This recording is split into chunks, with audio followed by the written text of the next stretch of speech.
argumento para a existência de Deus? Tratando especificamente sobre o tema, a Bíblia parte da afirmação que infere Deus existe. Gênesis 1:1, Deuteronômio 6:4, Salmo 14, Salmo 19, Isaías 45:15, Evangelho segundo João 1:1 e por aí vai.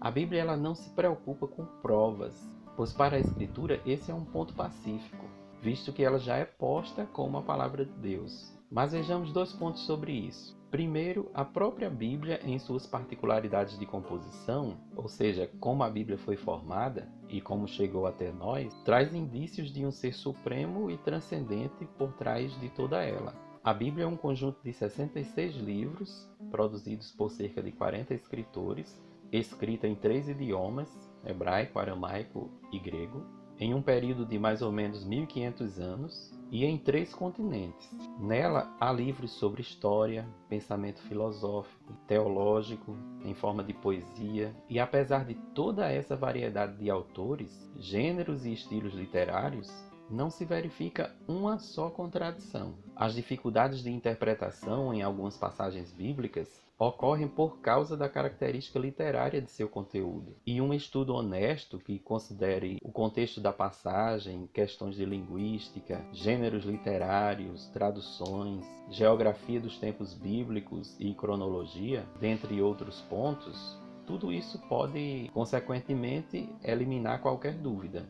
Esse seria o teste da evidência interna do texto. Há um livro muito bom sobre isso, de Norman Geisler e Thomas Rowe. Outros 2 testes que se aplicam à Bíblia é o da evidência externa, que examina o testemunho da história e da arqueologia em apoio à exatidão e à autenticidade do texto, e o teste bibliográfico, que examina a transmissão textual, como o documento chegou até nós. Comparando esses dados com outras literaturas antigas, por exemplo, a Ilíada de Homero, textos de Platão e Aristóteles e do historiador Heródoto, a Bíblia supera de largo todos esses documentos em termos de confiabilidade. Então, partindo desse primeiro ponto, só ele já nos traz indícios de um ser transcendente por trás da autoria da Bíblia.